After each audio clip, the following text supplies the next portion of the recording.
jab, uppercut, leave you laid out on the floor. Try to duck and roll, hit and miss, now you counting stars. Should've practiced more, should've hit the mask, get out there more. Claim that you're the best. You gotta show me, son. Actions over words, baby boy. Is you real or what? Talking way too much, world come.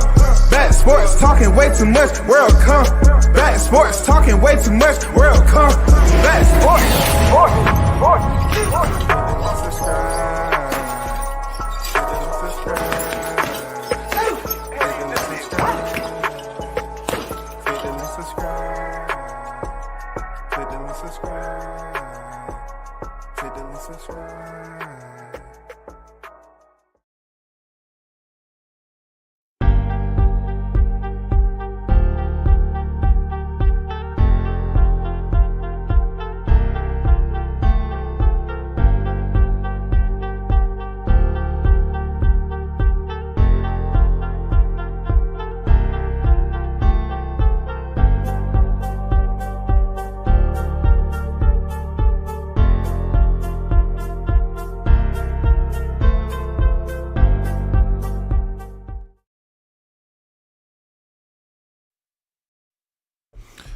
Good morning, everyone. Salute.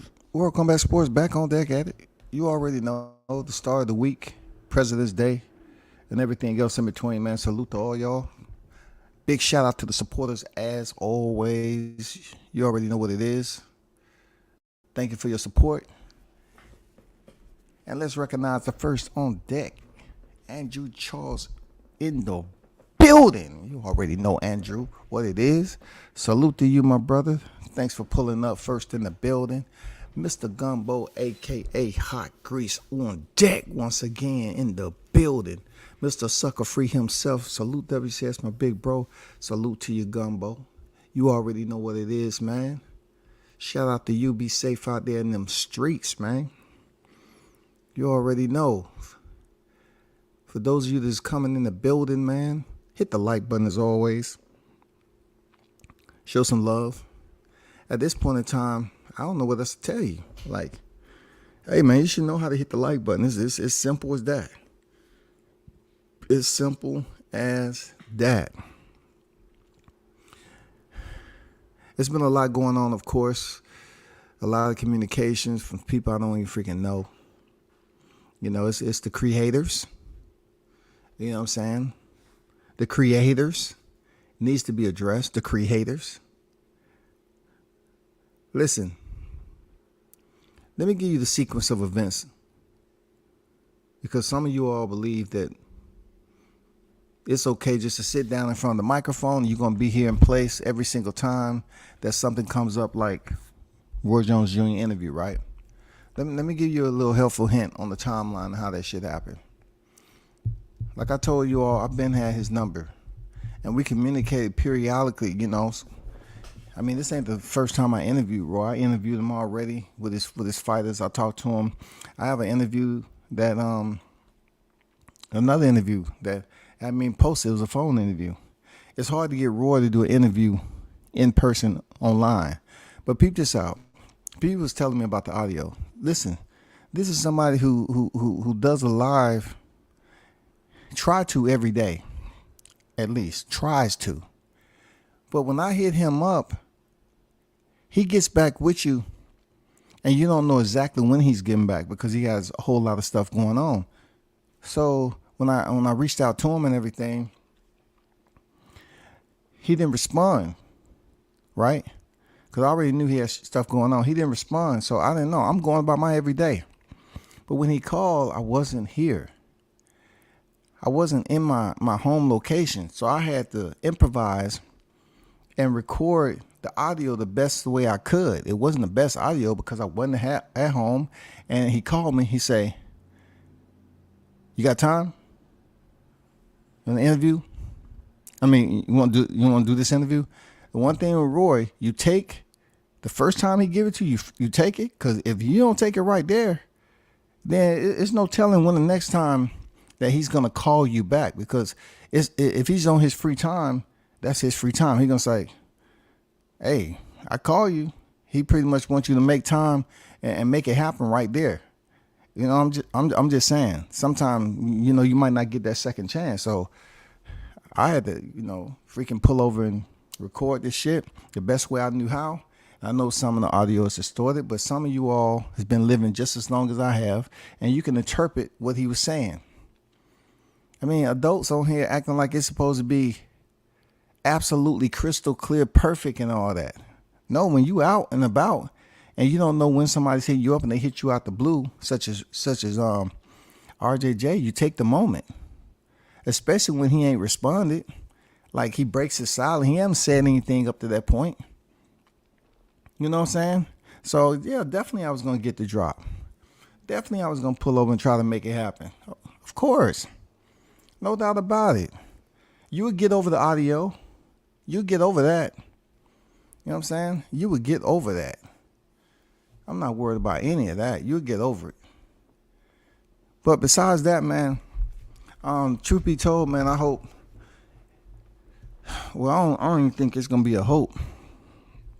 It's just unfortunate because, it's viral at this point in time. It's viral. And, like, once again, there's a lot of history wherever you want to take it. Like I said, there's certain corners I can't turn. You know what I'm saying? It's certain roadways I can't travel when it comes to what they know or don't know about one another.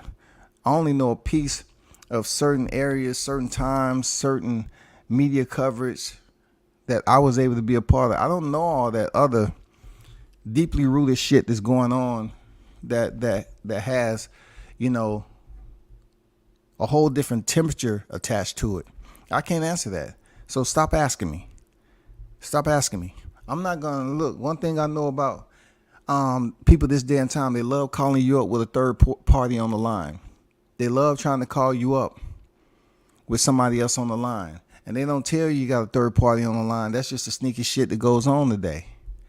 So I'm just putting it out there. Don't call me and ask me any information about what I know about them two, Roy Jones and William Senior. Don't do it. Don't do it. Because I can feel it. I can sense it. All that. If I don't know you like that, don't call me asking me about the situation, bro. Ask him. He's on IG. You know what I'm saying? Hit him up, and he will more than welcome tell you what he want to tell you. But from my side of it, it's nothing I can do about that situation because I didn't cause it. I'm not the reason the situation is the way it is. If anybody feel any type of way about me doing the interview with Roy Jones, well, guess what? I'm a content creator. There's been plenty of other people get interviews and people praise this shit out. Oh, yeah. But, they wasn't the first on this one. I was. And salute to Roy Jones. And just because, he said some things that William Senior didn't agree with, I can't change that. That's his words. So why y'all say something to me about it? I have the good and the bad. I have people saying good shit. I have people saying bad shit. But what I'm trying to tell y'all is it's stuff that I can't change about that situation ever. I can't change that. I wasn't over his son. I didn't have no role playing in Junior's career at all. I just covered him with the lens and the mic. That's it. That's it. So y'all niggas is coming behind the scene, man, wanting to express yourself to me. Where were y'all? Where were y'all? Where were y'all? If I didn't see y'all there, then shut up. Y'all niggas just taking advantage of a situation that's viral right now. I put the video out yesterday with an article, and that shit's close to damn 5,500 views. This shit is viral already, and people are talking about it. Good audio or no, not good audio. You got adults up there that can read in between the lines. So you kids that's out there complaining about the audio, and you'll get over it. You'll get the fuck over it. I'm not even prepared for the interview. He called me up. I've dealt with him enough to know if he called you up out the blue and you didn't know it, like you didn't know what time, he didn't give you no schedule. He's not gonna give you no schedule now. When he called you up and said, hey, just get back with me. Let me see, just hit me back. You ain't gonna get that with him. Not in this situation, not what going on right here for this. No, you're not gonna do it. You blew an opportunity. So you gotta make it fucking work. You know, we always carry other recording devices with us because we content creators, media, journalists, and most of the time you have other devices in there to try to get voice audio. That's not saying that you're gonna get the most clarity out of that. So in case y'all that was hitting me up talking about the audio and stuff, hey, listen, brother, I'm not some genius with the production. I didn't pay anybody to clean up the audio. I want to release that shit when I release the article, so it can both hit the timelines at the same time. You feel me? So y'all will get over it. The good thing is that I was able to get the interview, and both of these men, these grown ass men, they just kind of sell it. I know both of them. I know Senior more than I know Roy. So I mean, he's livid. That shit ain't going nowhere anytime soon. I mean that's the most, that's a situation. It does me no good to insert myself in it. If people get mad at the interview themselves, put it this way. People always say, hey, W says, you too relaxed, man. You don't ask the tough questions and all that. I don't give a fuck about what you talking about. It's certain things I don't insert myself into. Things, when it gets really serious, I insert myself into it with energy, with high energy. You know what I'm saying? With high energy. One of the only times I really got, my temperature up is when Kano came over here trying to threaten me. This nigga trying to tell me we still, that's the only time you really hear me going in when Michael Senior was on deck and Kano Loco tried to pull up with some bullshit because he felt some type of way. That's it. Nobody's gonna always agree with what you do and what you say and how you go along getting this content. They don't always agree. I'm not. It's not up for me to care about it either. You're never gonna make everybody happy. I don't care about any one of you creators, your content creators over here thinking that you're doing something special.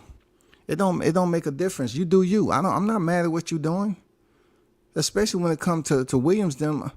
I've been there already. I put the hours of days and working. I don't give a fuck about what people are saying. Don't refer me to other people's videos just because everybody wants to try to be the first. I'm glad he was out there getting exposure. I wouldn't want them to get exposure like this though. I would have rather him went in there and won a big fight and got that mad exposure and celebrated like that. Not on the negative aspect of it. Real talk, because this is deep down, dirty, low down, dirty shame type of shit that people coming at me with. I mean, like, this shit is wild, man. This shit is not even the wild, wild west right now. This is motherfucking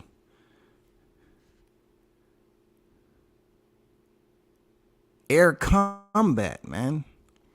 This is full blown motherfucking stealth bombers. Shit. For real, dog.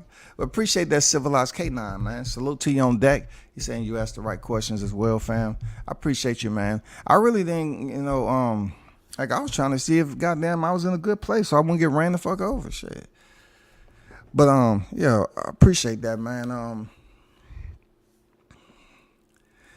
I don't know, man. You're never gonna make everybody happy. I'm not gonna insert myself in an already heated situation and like it's because of me. Some people get mad. They wouldn't be mad at anybody else that may not agree. But hey, I know what I said. I know I was told about the situation down there. I know I was told about the situation down there where it was said that Roy and his wife was acting funny. I asked the question because this was brought to my attention. If he told you something, why you didn't ask? Okay, let's get it out there, right? Let's get it out there. Senior said that you didn't ask him about Mike's, something about offense being good. His offense was good in defense. But what he didn't bring up is that I mentioned what he told me about the energy. I did mention that. Listen to the video. So that's why I didn't sweat what he was saying. He's venting. And he want to say I didn't ask him about Mike's offense being good while Roy was getting his point out. But I did ask about the energy being off. I did ask about the heavier fighter that was rumored to have sparred.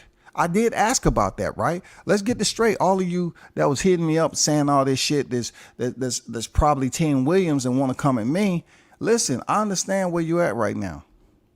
But you're not listening to the whole video, nor are you asking yourself, how did he get all the information?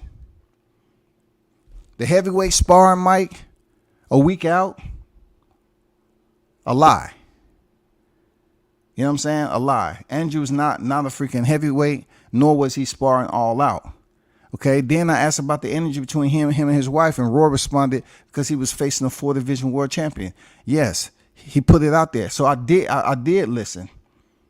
I got to the more serious shit, like, what was the energy about? What was the energy about? Let me know, what was the energy about? Why was that? I'm curious. And he told me. So y'all saying I'm not bringing up one piece of the pie because he mentioned it. That's him venting. It's, but he forget that he gave me some other information that I did mention. I did mention it. I mentioned a more serious thing that people up here saying that Roy sabotaged the fight and he was acting funny. Well, guess what? I mentioned it.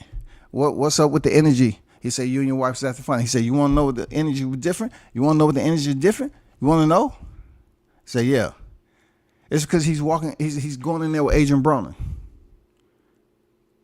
What more do y'all want? Y'all niggas try to find something negative before you say something positive, bro.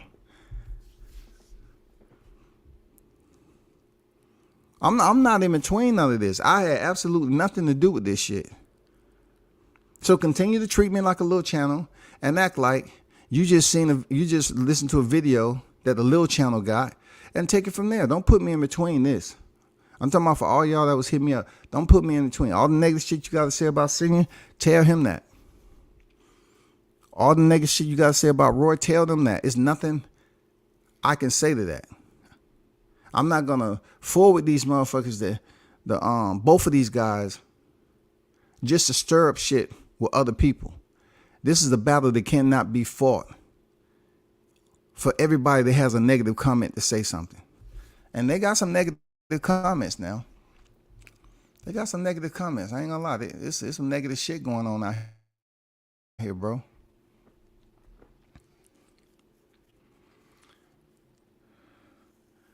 JBG2, what's good? What's good? W says boxing journalist at its finest.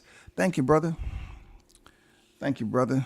We'll get back to appreciate that too, and thanks for pulling up. Hold on for a second, man.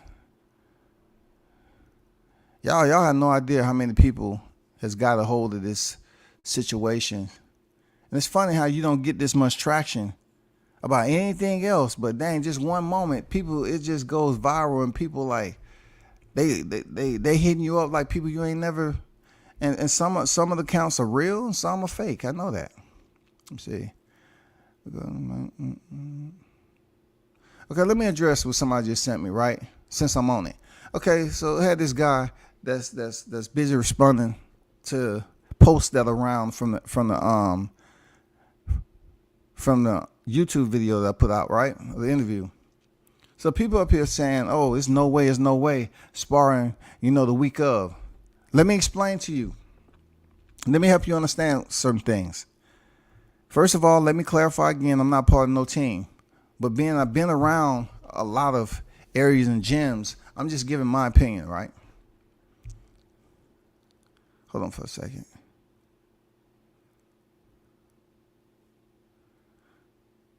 Okay, let's go through the Ivan Red catch. Pulled out. Henry Lundy pulled out. The fight doesn't stop. Henry Lundy pulled out. And then an average fight camp, people tell you 6 to 8 weeks is pretty solid, right? Usually at that time, if you're talking about the comfortable, I'm talking about comfortably. If you comfortably know who your opponent's going to be, then guess what? You can start training for that opponent. You know, you get a heads up. Like, just say you're a backup. Let's just say Henry Lundy was in the shoot and they had Williams as a backup. All right? They say, we're not sure if this is going to happen because he has some other shit. He signed into a contract over there at Nevada State Athletic Commission. We don't know, but we're going to have you as a backup. Start getting ready. Start getting ready. That wasn't the case here.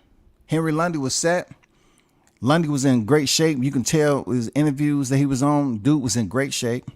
You know what I'm saying? And he ended up being red flag.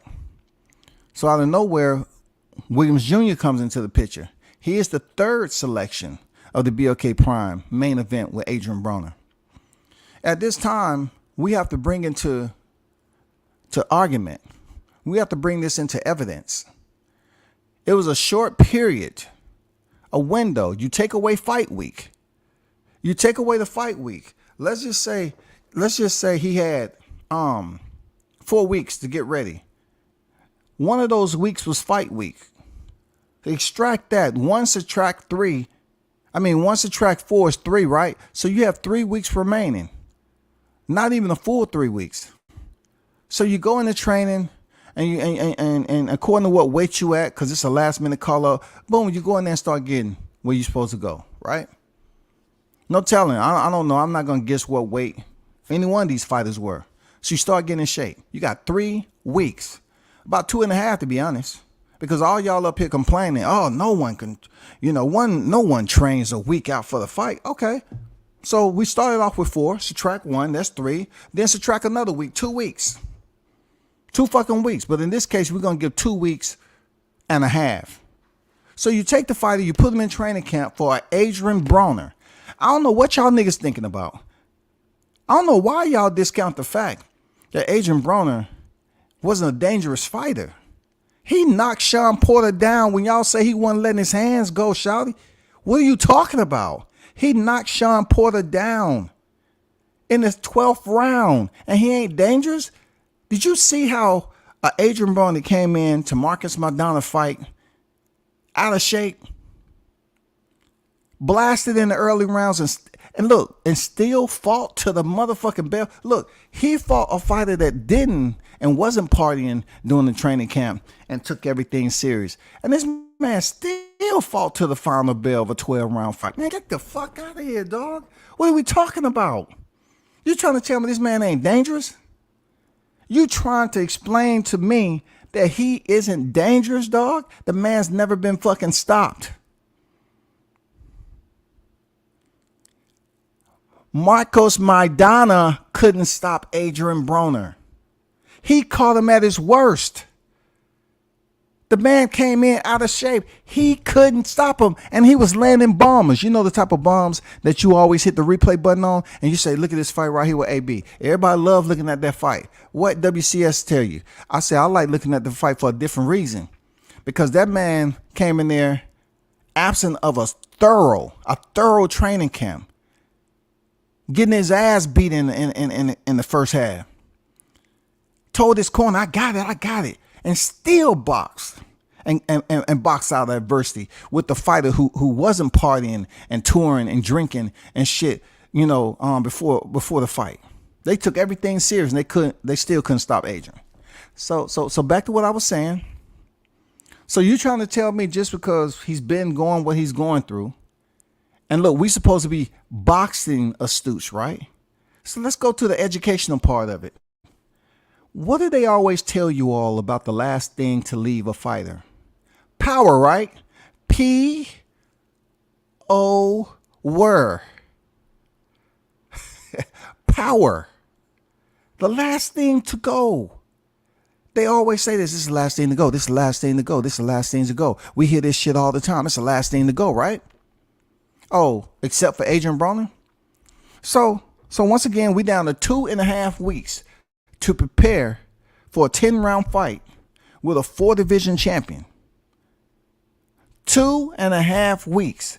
Y'all are getting on here, dropping all these damn shit to me. Tell me, oh man, was fucked up. And him to be training a week. Listen, bro. This man got a last-minute call-up. A last-minute call-up for the opportunity of a lifetime. It's a double-edged sword when you look at this picture. Double-edged like a motherfucker. I'm talking about brand new double-edged. Because listen, Adrian Broner has to go in here and beat Michael Williams Jr. Because Michael Williams Jr. isn't supposed to be on the level of Adrian Broner. Then you take Michael Williams Jr. This is the opportunity of a lifetime to put Adrian Broner in his green column on his boxing legend. If he can go in there and beat Adrian Broner and put him on the green column, green him up on his resume, his whole career takes a change. With Adrian Broner being who he is, his whole career, Michael Williams Jr., his whole career changes. Whole career changes. His entire career changes, man. He just went in there and outboxed AB. His whole career changes. So therefore, the way I looked at it from Roy's standpoint was that a last minute call up, me, and I hate put myself in this, and I'm just looking from a different perspective, so to speak, to provide my introspective on this whole deal. Me, I look at it like, if I'm going to be in present, if I'm going to be there, I will want to make sure that I tighten up a lot of areas. Because it's short notice. I don't want this is how the prognostication comes into play, right? He has a short window already. These people who complain about, oh man, he never should have had him sparring. These are the same people that'll tell you they're in the gym. They're fighters. They're trainers. Like they never had a fighter take a short notice and had him in the gym a week prior. A week prior to fight week, trying to tune up some shit. And then they'll sit there and tell you, nah, that's just smoothing out some stuff. We ain't doing that hard. I get it. Every fight camp, every gym is not the same. I don't need to be an owner of a gym. I don't need to be a trainer in the gym. None of that. I can observe and assess and provide my opinion. That's all I'm doing. This was a very, very short window. No one's going to tell me that Junior was training for AB because he didn't know he was going to get the fight. He was the third opponent. He got the call, a life-changing opportunity to go in there and fight Cincinnati's own AB. Why all of a sudden, the same people that say power is the last thing to go, we should just overlook Roy fine-tuning some shit on the week of. That's just the way I feel about it, period. Let's just say I known Junior as long as I did, and I had a more prominent role in boxing as a trainer. I'm just using a far-fetched scenario, right? And I had the opportunity to provide advice that Senior may listen to or whatever. I say, bro, if I was down there, listen, I would have said, listen, we need to go into this second week.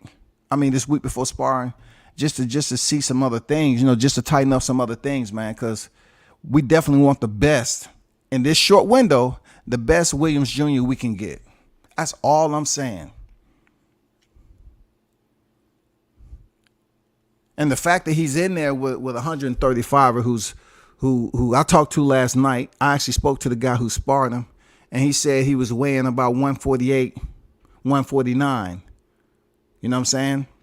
So he said he wasn't extremely heavy at all. He was 148, 149. All I wanted to know is, I say, listen, first of all, it's up to you on whether you want to, tell me how the events played out.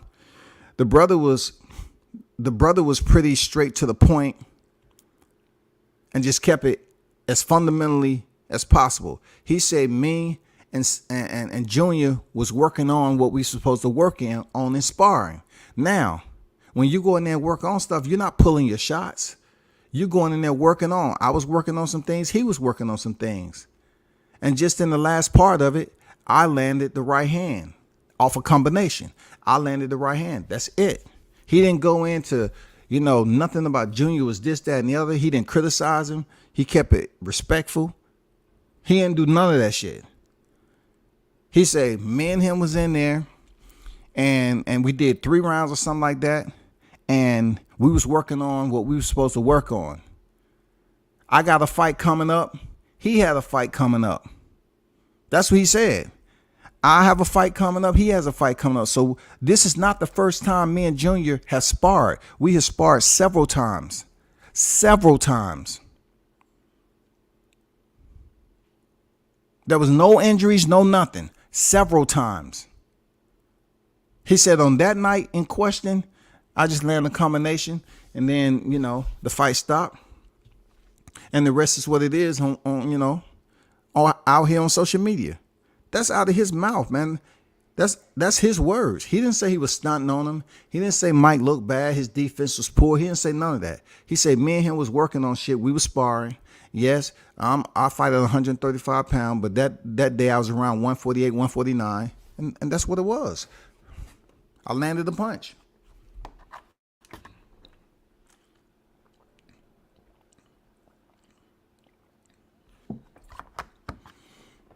Yo, what's good, blunts? On deck. Shit. I spoke to damn near every fighter. I almost have every fighter's number that was down there at the time. I spoke to him. I just haven't put the video out yet. I spoke to Andrew Murphy, which is the heavier fighter. I spoke to Fernando Bunch, right? I spoke to Rod Lewis. I spoke to all them dudes. That's what media's supposed to do if you have the contacts and all that. I spoke to everybody in the gym. Alexander on that. What's good? W says good brother. Hood brother. What's going on? What's going on with you, bro? Appreciate you pulling up, no doubt. Only thing worse than messy women is messy as men. Yeah, this shit is viral, man. It's messy. It's raw. You know what I'm saying? It's malicious. There's a lot going on, man. And it's just crazy. Like I say all the time, like it's not about me, it's about them. But the people that come at me as if first you say I was supposed to ask the hard questions. I did. I asked him about him and his wife temperature and shit like that. But then, people want to act like everybody else to get an interview. They doing something I ain't never did. I don't give a fuck about any one of y'all stepping up and interviewing senior them and think you getting exclusive. Cool. I got plenty. I've been there. I've been there already. I'm not competing with y'all. Y'all niggas can get what you want to get and say what you want to say. Cool. That does nothing for me, man. I've been on the road with these cats. I ain't giving a damn about none of that. Yeah, I'ma talk my shit. I ain't in competition with y'all. You know what I'm saying? You just play your position and you keep it like that. You know what I'm saying? That's the way it is. You get the drop or you don't get the drop. You get an interview like Roy, then they want to turn around, the audio. Nigga, I wasn't even where I was supposed to be. I didn't even know he was calling. Anyway, you get over it. Don't worry about none of that shit y'all talking. Because like I said before, y'all wasn't on the fucking road. Your speedometer didn't leave 0, nigga. Y'all was sitting in your room. Your speedometer didn't leave 0. You weren't sitting down at fights where you consider him to be fighting a bomb and put the time in, stay around and try to take pictures and do videos and put shit together. Who gives a fuck about these dang interviews that's going around? Get your interview, get your drop. I ain't mad at you. Get your shit. But all these people come telling me what they said over there. Cool. Don't come over here telling me what Roy said and Roy's own person. Y'all better be glad I just didn't let the man vent. I had to open my mouth and ask a question. Else the interview would have only been 5 minutes. Because if you listen to the beginning of the interview, he wasn't there for a long-winded conversation, bro. He ain't never like that. Man, you're never gonna satisfy everybody. Give a fuck about what y'all talking about. I didn't do the interview to satisfy all y'all. All y'all naysayers just hit me up. Man, come on, bro. Y'all just mad because you didn't get the drop. If it was anybody else with a larger channel, they would have been praising. Oh, man, so-and-so got the drop. Yeah. But make sure when y'all use the shit, just mention WCS, man. Show some love, man. Show some respect and etiquette. You know what I'm saying? I did it. Even channels I don't fuck with, if I got some information from them, I'll definitely say I got this from so-and-so. I don't use nobody's shit without letting them know. The Boxing Voice, I called Ness up, asked him, is it okay? He said, yeah or nay, cool.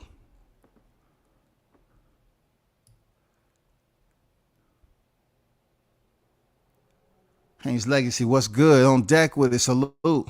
I got beat up a few rounds though. Fuck if you're right. Back to what I was saying about the weeks out. These individuals that's up here, you know, vilifying Roy for the sparring. Listen, bro, these guys had sparred before. That's my take. They had sparred before. That's my only take. They had sparred before. You're acting like, look, I would have felt some type of way if he had an 8-week training camp. I wanted Mike to go out there and look the best he possibly looked.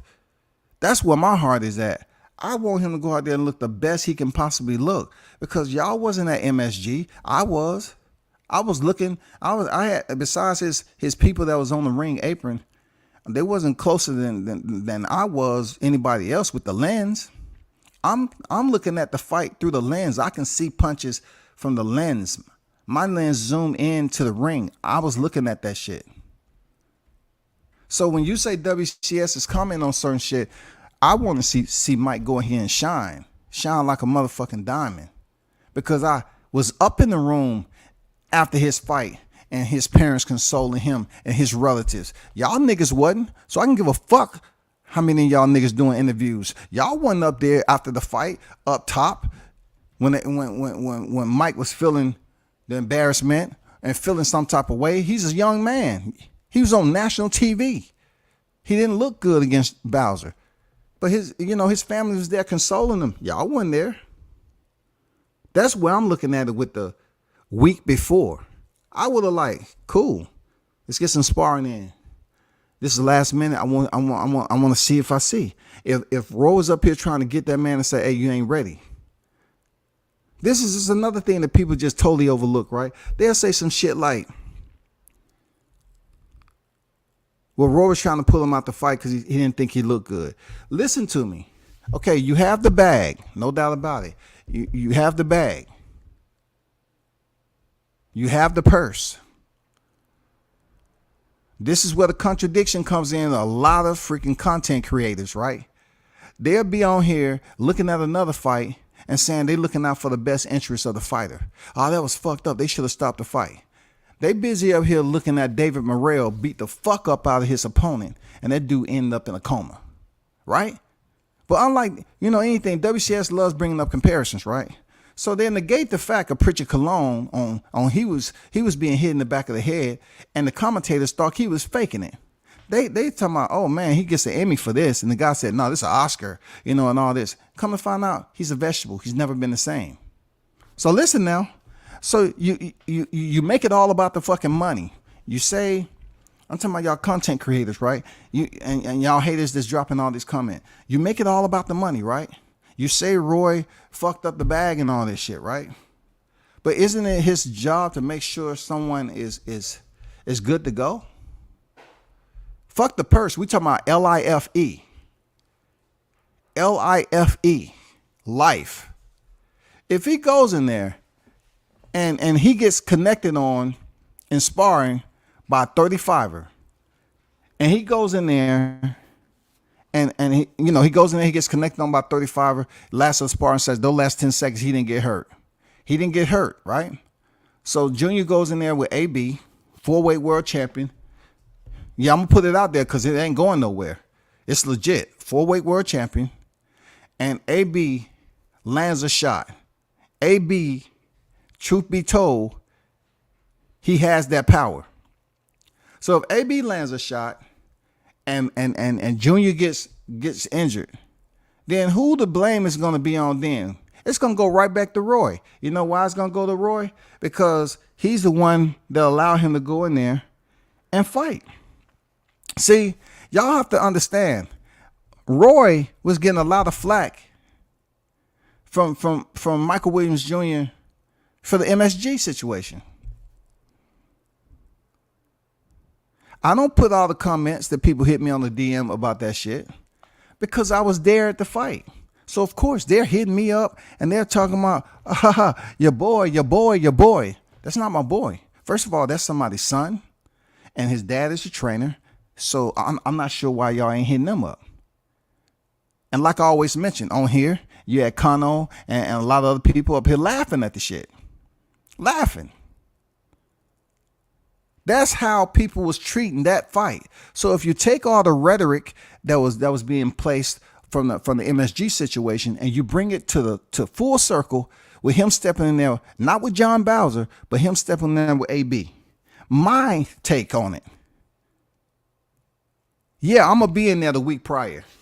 I'm gonna make sure, especially if I've been there, like I've been there with Mike enough to the point where, you know, you have a different type of care for somebody. Like you don't want to see him get hurt. I done been to the fights where he got dropped. I've been there, bro.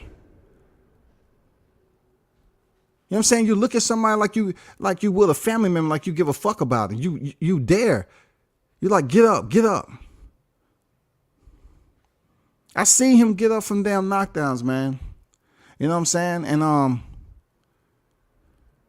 if I was in that position, I would look at it like, okay, I seen what happened with MSG.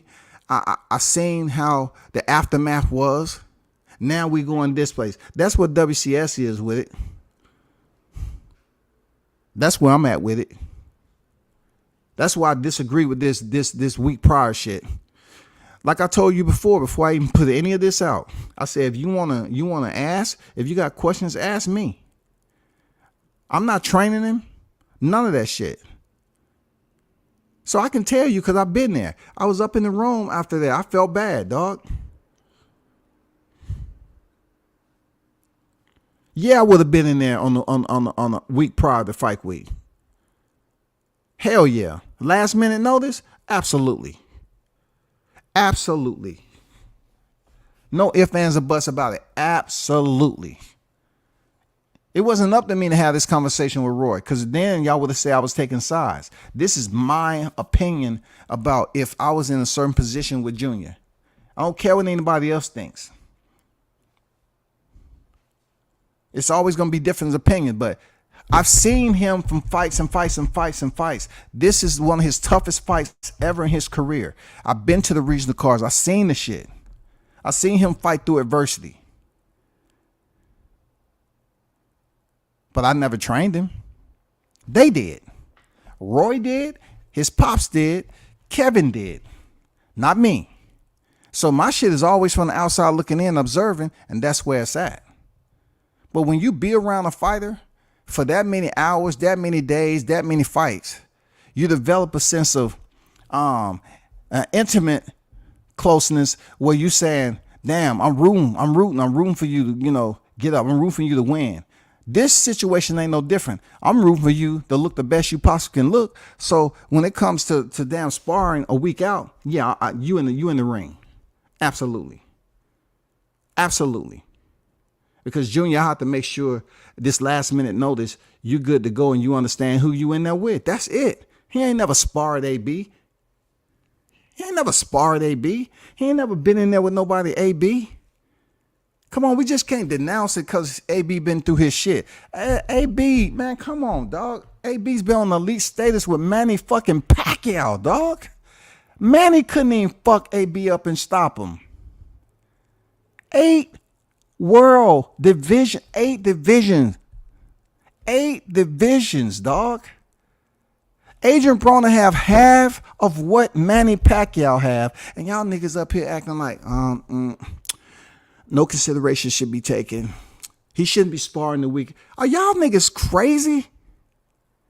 Manny Pacquiao couldn't stop him. Sean Porter couldn't stop him now. Marquez Madonna couldn't stop him. The fuck are y'all talking about, dog? Y'all gonna sit up here and act like Manny Pacquiao couldn't stop AB, right? But you're gonna say, well, that was a different circumstance right there.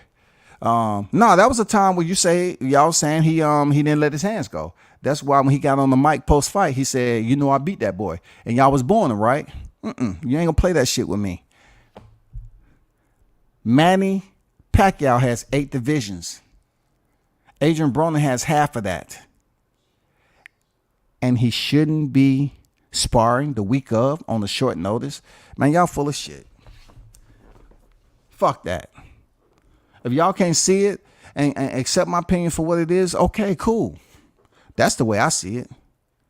That's my logical assessment of the situation, bro. Shout out DJ7. Salute to you. Yasser, what's good? On deck. Bruce Gas, Boxing Jazz, and more. What's good with it, OG? In the building, man. That's where I'm at with it, people. That's all I can say. I would have had him in there the week prior. People looking at, look, people don't know this. Okay, so they will sit up here and talk about Al Heyman and shit, right? Oh, Al Heyman sabotaging. They went from Al Heyman sabotaging to Roy Jones sabotaging. Come on, bro. oh, Al Heyman sabotaging Adrian Broner. And then it turns from Al Heyman to Roy. Not only that, he's supposed to have been fighting in the State Farm Arena down here in the A. They changed that to a way smaller arena, right? Regardless, the news was already out down here that BLK Prime had a fight coming up. And that main event was going to be AB, Adrian the Problem Broner, Ivan Redcatch, Henry Lundy, now Michael Williams Jr. The only thing about Michael Williams Jr., his fan base is larger than what people would think because of how he came up and how he was promoted and marketed by his pops, Senior.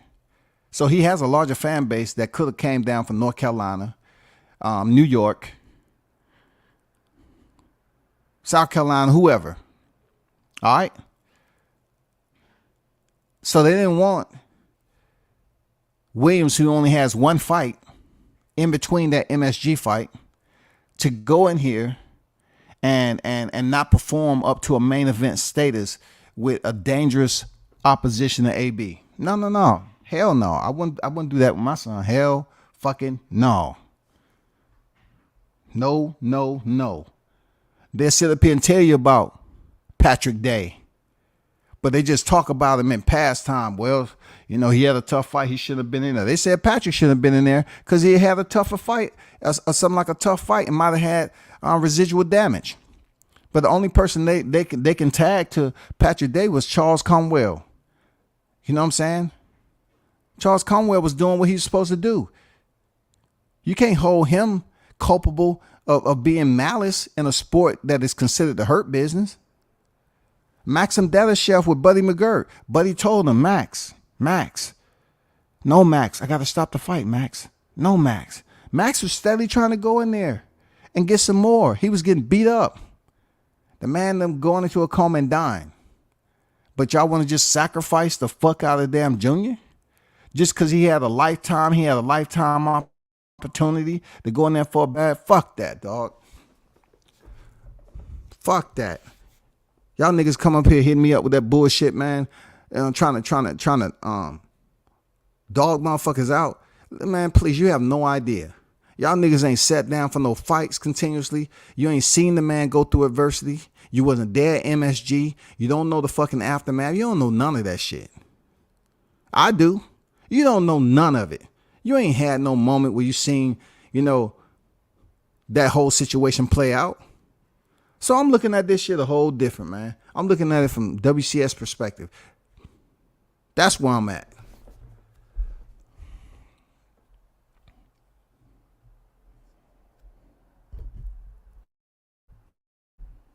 Motherfuckers chasing for interviews. Man, y'all can do all the interviews you want. But y'all wasn't tired in the middle of the night after Bowser stopped him in MSG and he was feeling the after effects from that situation. He's human at the end of the day, right? Junior ain't that old now. He don't have life experiences like I do. like a lot of other older people do. So he's somebody's son, right? He has a living mother and father, right? So when y'all niggas sit up here and put on posts that, oh man, Roy messed up the bag and did all this shit, oh, he fucked that up. What about the life itself though?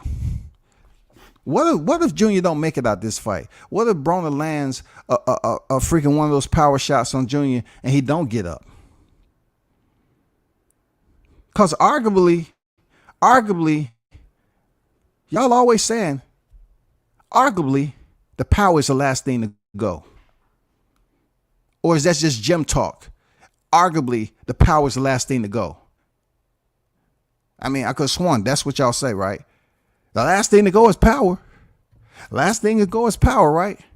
Then why doesn't it hold the same value when it comes to a 4-weight world champion? Man, fuck that. Boxing is a brutal sport, bro. You see dudes, with signs of pugilistic and slurring speech, and y'all still say, yep, Roy messed up the bag. His jaw was broken from a 135-pounder in sparring, y'all. But y'all sitting up here, oh, they messed up the bag. So he would have went in there and his life changed for the wrong reason. He never fought again, never walked again. Then y'all would have said, oh, Roy, he shouldn't have put him in there with AB. See, motherfuckers are a goddamn wishy-washy, man. Oh, Roy should have put him in there. See, he's a terrible trainer. He should have put him in there. But I thought it was a battle. Because at this point in time, I don't see enough of y'all having insurance to pay for the Neuralink. Because from my understanding, what was said about the Neuralink is supposed to rejuvenate and revive certain areas of a disability from a human being. Just say those that are not handicapped, disabled, and unable to walk, they will feel sensation. It allows them to feel sensation in those areas and possibly walk again. You know what I'm saying? We're talking about, once again, technology.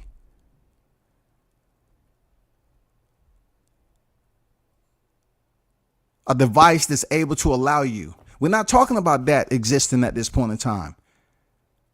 We're not talking about that, motherfucker. We ain't talking about putting Neuralinks in motherfuckers so they can, oh man, it's good to see you back, man. You was out for 48 hours, but we put that Neuralink in, you good to go. All the day and CTE damage that you receive, all the brain damage that you had, that's all gone now. See, the Neuralink took care of that. We're not on that time right now, brother. Until we get on the motherfucking Neuralink time where you can put that in the oh, you're good to go. Just carry on about your business. We put the chip in the back right here. You're going to feel it, but it's not going to be infected. I want you to come back in like 4 or 5 weeks so we can check it. But you're good to go, man. Your memory should be fine. You know what I'm saying? Your extremities should be fine. You should be able to, run faster than you ever ran. You should be able to jump higher you ever jumped. All that. You should be good to go. Get the fuck out of here, bro. We ain't on that time right now. Samad, what's good? Salute to you on deck. In the building. Chase Money in the building. Salute, y'all. That's what I'm with. Say what you want. I know a lot of y'all don't value my opinion. You know what I'm saying, on this shit, but what you can't take away is, I'm just speaking from a whole different perspective. So if y'all always talking about somebody asking the hard questions, we'll deal with what I'm saying with right now. All right. I hope that's firm enough and stern enough for you, what I'm saying right now. You feel me? We ain't operating off Neuralinks. Motherfuckers ain't getting knocked the fuck out and damn near dying, and don't worry about it. We have enough Neuralinks on deck, and we're gonna put one on. He'll be just fine. Without this Neuralink, he's a vegetable for the rest of his life. That's only for the ones who survive and still able to breathe, not the ones who already passed away. They can't exhume Dongku Kim. Dooku Kim. They can't exhume him and say, hey, I just want to see how everything was going. We have a Neuralink for you. Yeah, it's gonna revive your skin, your body weight the way it was when you was fighting, everything. You know what I'm saying? Yeah, it's gonna do wonders. That's not the case, bro.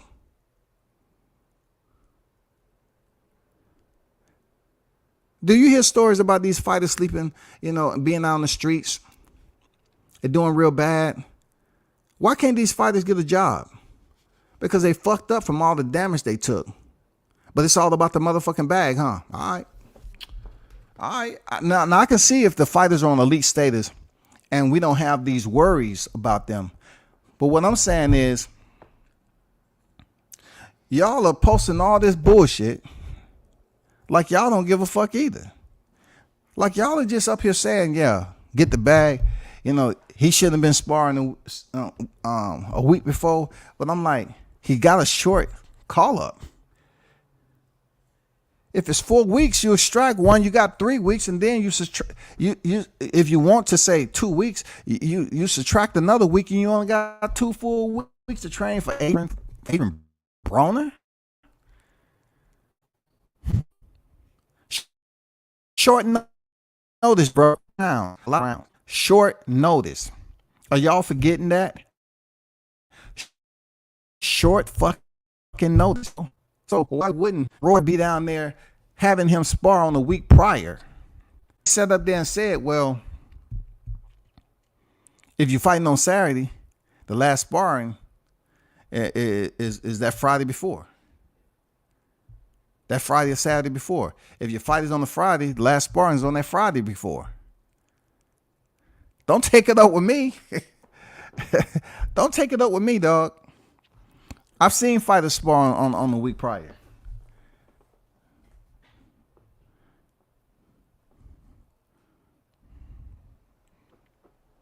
Shout out to Boxing Conversation. Reggie Owens on deck. Salute to you, brother. What's good? Man, we'll get over this shit.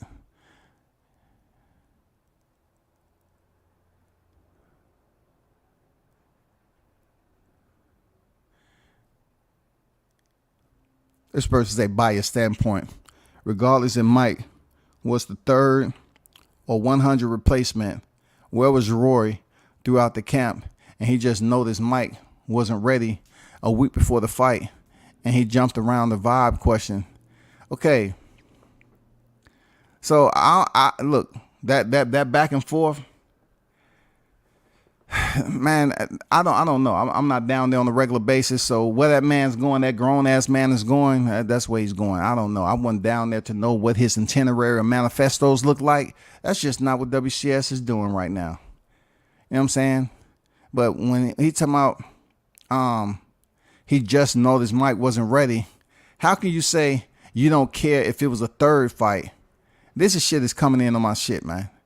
How can you say you don't care if it was the third or 100th replacement? You sound dumb.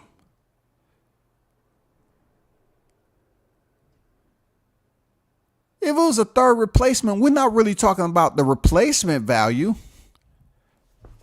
We're talking about the time for which the replacement has to train for a 4-weight champion, bro. We don't give a fuck if it's a third. Every time a replacement comes in, we have a set date. That's why those replacements was there for Adrian Broner. So the window gets smaller and smaller and smaller. You want to take the fight, this, that, and the other. Okay, this is what it's gonna be. The window is short. It ain't no, hey, can you push the fight out though? It's supposed to be February 25th. Can you give me another 4 weeks? No, the fight is going on February 25th. You either in or you fucking out. Which one you want? You gonna get paid this amount of money? Okay. We good. So when that point is what it is, and that fighter wasn't training for AB because he didn't know he was gonna be in there with him, then what are they supposed to do? They supposed to take as much time in that small window to clear that shit up as much as they possibly can to properly prepare that fighter for battle, for combat. That's just me, man. This is my fucking opinion. It ain't nothing complex about this shit, nigga. It's not what number he was in the replacement. It's the window for which you have to be prepared. You know the P's that I always mention? Proper preparation prevents piss poor performance. Proper preparation prevents piss poor performance. It's very expeditious when you're talking about extracting 1 week off the amount of time you have to get prepared, because that is fight week, and you have to do press tours, and you have to have a weigh-in, and you have to get ready to rest up for the fight. First of all, that's gone. Then you have everything else leading up. Let's just say a normal 8-week training camp. Yeah, we're done with everything. You know what I'm saying? We're just going to do some cardio, continue to drop the weight on the week of. So you're trying to tell me a fighter have an 8-week training camp, and during the week of the fight, they're not doing nothing with their hands all the way up to fight night? Or if they're a big enough name, they have an open workout where they hit the mitts. You think these fighters are not moving their hands from the end of that last week, from Sunday of the week prior, all the way up to the press conference on fight week? You think they ain't doing that with their hands? Yeah, they doing something. You think they're going to go into a fight night not doing shit except warming up before the fight? The man wasn't supposed to fight Adrian Broner. He gets the call, and things have to be detailed. Or else, if he goes in there and look worse than John Bowser, right? Who are they going to blame? They're not going to blame his father. They're going to blame Roy Jones Jr. You know it. I know it. Stop it. I disagree, Reggie. I disagree. Explain how he fucked up. I totally disagree 100%. I totally agree. Because the reason why I'm telling you I disagree is because he had a small window. He's not going to fight a freaking Quick Trip employee, you know what I'm saying, that was stocking the hot dogs and shit and the Snicker bars. He's fighting a multi-time world champion. So he only sparred 2 days and only sparred 3 rounds. Once again, I wasn't there, but I did speak to the guy who actually sparred him last night. All they was doing was just working on what they was working on. How was it fucked up? Only because these guys, listen, Reggie, these guys have sparred each other several times before, and he ain't never got a broken jaw. It was just a shot that landed. Who knows? How is it all of a sudden fucked up and they sparred several times before? Shout out to Samad on deck with the $20 super chat. One love to you, brother. Blessings, beloved. Sending positive thoughts and energy out to Williams Jr. and Roy. Both parties need healing. Peace. No doubt, bro. It's a tense situation. You know what I'm saying? It's a tense situation, and it's messed up on both sides, bro. I'm not trying to have Senior feel no type of way about what I'm saying, nor Roy, but Roy Jones. But when it comes down to it, I think a lot of y'all are not piecing this out the way it's supposed to be, bro. You get a short window call up. Let me put my son into it. You never had an opponent of this caliber, first of all. You get the call. You have a short window. You have to damn automatically off the top do taxes. You tax the first week, it's gone. And you tax the second week. To hear y'all tell it, you tax the second week. So if he had 4 weeks, now he's down to 2 weeks. And you're telling me 2 weeks? What if, okay, 2 weeks, he has sparring during the 2 weeks, right? It's not even the second week. He gets hurt in that second week in fight camp, which is the last week. The second week, which is the last week. Let's just say he gets hurt in the second week, which is the last week, leading up to the week before fight. The week before the fight, he gets hurt in the second week. Because it's only 2 weeks of training camp now, 2 full weeks. Because we've taken off 2, fight week and the week before. This is y'all mentality. So he gets hurt. Whose fault is it? It's still Roy's fault. Let's just move it on down to the first week he jumps in training camp for AB. He's doing hard sparring. Get his jaw broke. Whose fault is it? It's Roy Jones Jr.'s fault. It's Roy's fault on the first week, the second week, the week before. It's his fault all 3 fucking times because he's the trainer. But yet, when it comes down to it, sparring happens in fight camp. And also, you're there to get prepared for Adrian Broner. I don't know how many times I gotta say it. What was he supposed to do? Did you hear Roy in the video? What was he supposed to do? Let him not get work?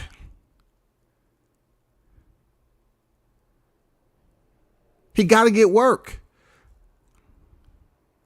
Junior's been down to Roy's training camp several times over. Several times over, bro. So you can go somewhere several times and train for a fight. Okay, nothing happens. But this time something did happen. So does it expunge everything else that happened before that was you successful? You was able to get the fight camp, and then you went in and you won the fight. Now all of a sudden it has something to do with the time frame when he's going in there against a very, very tough fighter who has more power than anybody on his resume. Come on, man. Mr. Pass on deck, salute to you. But appreciate you, Smart, for that super chat, brother. Appreciate you. W says it seems like one of those unfortunate situations where you just don't want to add any fuel to the fire and let it heal naturally with time. Yes, sir. I mean, I agree. I mean, look, I'm not adding any fuel to anything. This is already out there to the boxing universe. And I haven't put no fuel out there. I haven't started no fires. This ain't about me. This is about Roy Jones Jr., Williams Sr. and Jr. That's it. I just happen to be able to cover them. You know, I've seen them both. And my opinion is what it is. It's just an opinion. And that's just the way I feel. No one should get upset. Especially with WCS now. No one should get upset. No one should be upset with what I'm saying. Real talk. No one should get upset because I remember the small, fine details. When niggas used to say shit about me and my channel, they wouldn't give them a fuck when I was covering Junior. They had all this shit to say when I was posting those pictures. They wouldn't sharing, they wouldn't liking. You don't have nothing positive to say, bro. But you saw me out there working. Y'all didn't give a fuck about nothing. I don't care. Y'all either hear me out or y'all don't. I don't care. But I've been there in this fights where he was down. And no, I wasn't looking at it like I'm a regular fan in boxing. I felt some type of way. I said, it's a tough sport. Get up. Get up. It's a tough sport. I've been down there in Roy's gym when 150 was in training and it felt like it was 15 below zero in that bitch. Y'all wasn't.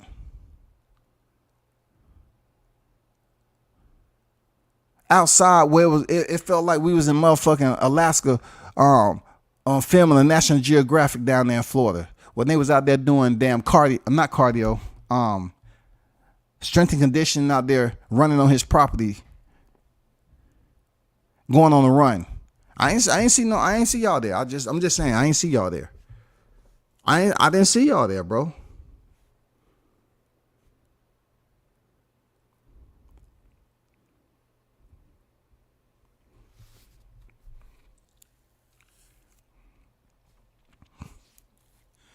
With a short window acceptance of a fight, I'm not risking injury, especially a week away. Work on skills and strategy. I understand where you coming from, Reggie, but skills and strategy, right? We're talking about AB, bro. So if you don't get enough looks, and I understand what Senior was saying too. Senior says nobody down there that was AB's height that was going to give the looks. I get it. That shit happens all the time. You know, like, well, I don't see the point in talking about getting the looks. It's a short window. And just think about it like this, Reggie. How many phone calls can you make to find somebody to emulate AB? Pay for them to come down to training camp, which is definitely a short period of time. And let's just say that person gets down there and they do sparring. Take away Zachariah Lewis. And there's somebody that's down there that's been around AB who sparred AB. All right, they lucked up and found a gym. He gets in there with Williams, and Williams is having problems. So being that you have a short window, you're not going to just shut down that sparring just because Williams is having problems. That might be the first fucking. You bring a sparring partner back and say, hey, we're going to do this many rounds. I need you to work on this. It's going to take a while for Williams to get acclimated to that sparring partner that's presenting frames and Adrian Broner's style to get him to get acclimated. But you only got a couple of weeks to get ready. Because to hear them said, oh, he wasn't supposed to be sparring a week of. So, okay, to draw into y'all narrative, if he wasn't supposed to be sparring the week before the fight, then that means he's going to have to go through a rigorous freaking training regime for 2 weeks of sparring. Because Junior did say his body, if you listen to the interview, Roy said, I don't think you're ready. I need one more day. He said, well, my body is feeling it from yesterday. I'm just telling you what he said. Well, my body is feeling it from yesterday. My body is feeling sore from yesterday. However, Roy worded it, right? We have to understand, you're talking about physicality here. People always say, Reggie, the mitts don't hit back. The mitts don't hit back. So you have to put them in there with sparring. They had headgear on. They had 16 ounces on. You're talking about sparring now. So if the offense was good and the defense needed work, aren't you going to utilize all those days and hours to continue the polish up Mike to get him prepared in that short window? Time stops for nobody, bro. When that motherfucking sunset hit, then it's another day coming on the horizon, bro. So if he said, I don't think you're ready, I don't like what I see, I don't like what I see, isn't he the trainer? So if he say he's not ready, okay, you want to still take the fight? I want to see another sparring session. I don't see too much malice in that shit. He was sparring a guy who he done sparred several times over.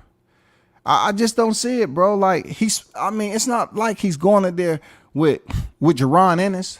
No, hold up. It's not like he's going in there with Brian Norman. Look, if Brian Norman was somewhere in the midst, then I would say, Roy, who he's supposed to be sparring. Like, we don't have that much time. Oh, I'm putting him in there with Norman. I don't think that's a good idea. No, you ain't training. You media, right? Yes, Roy. Okay, let me do my job then. Okay, but you said Brian Norman again? And he got a fight how long? I don't think that's a good idea again, Roy. That's when I would have took the time to say, okay, that was fucked up. You put him in there with a guy who doesn't have that motherfucking clutch in neutral when the bell rings to spar, dog. The shit is in motherfucking full drive. Period. Then I would have had something to say about it. But he was in there with a 35er who he sparred before. It wasn't Brian Norman.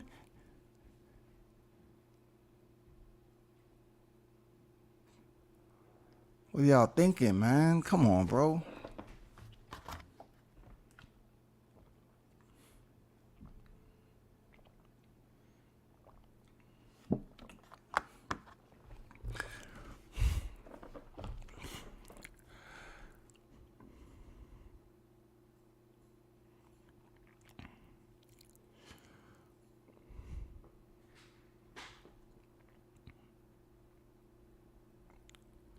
I'm going up a little bit.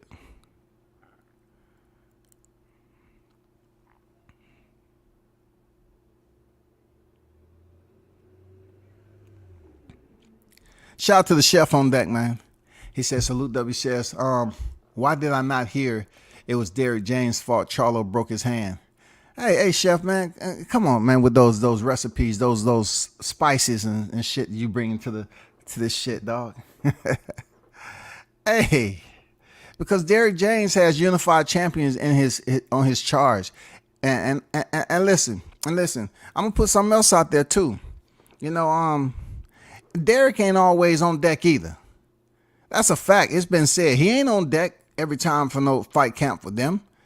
DJ ain't there the whole entire time. He's not. But that's a damn good question about, Charlo breaking his hand before a fight. Very good question there, Chef. You cooked that shit real nice. Why isn't Derrick James being talked about? And Charlo had a fight coming up with Tim Tszyu, and he broke his hand. Oh, because that's Derrick James. I get it. It wasn't 2 weeks out. I get it. Good point made, man. Good point. True Media Today, USA Boxing on deck, man. Shout out to Coach on deck. What it do, Coach? How you feeling, bro? This whole situation with AB's comeback has been a clusterfuck from the beginning. It's unfortunate for a lot of people. Yes, sir. Absolutely it has, man. From Red Catch all the way to Dane Jr., man.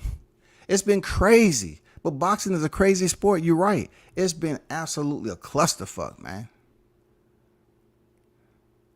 And it just seems like everything just was drawn up. The plays kept getting worse and worse and worse. Ivan Redcats, they wanted to take the man's money, this, that, and the other contract shit. Then Henry Lundy locked into a contract over there at Nevada State Athletic Commission. Say he has a cut, pulls out, does interviews, and they get wind of it. They say, I thought you said you was cut. You just can't pull out of our main event and lose us money. You're going to go over to BLK Prime. Boom, red lit. They red lit the man. Now Junior comes on deck. People have familiarization with him. You know what I'm saying? They know who he is. But they looking at it like, okay, now he's not signed with a promoter. This should settle in real nice. He should be the one. And it was for a minute. The flyers went out. BoxRec had it, posted. Everything looked good until this situation. But like Chef said, y'all ain't complaining about Derrick James and Charlo hurting his hand before going in there and fighting Tim Tszyu. Y'all ain't saying that shit. Y'all ain't saying that shit, bro.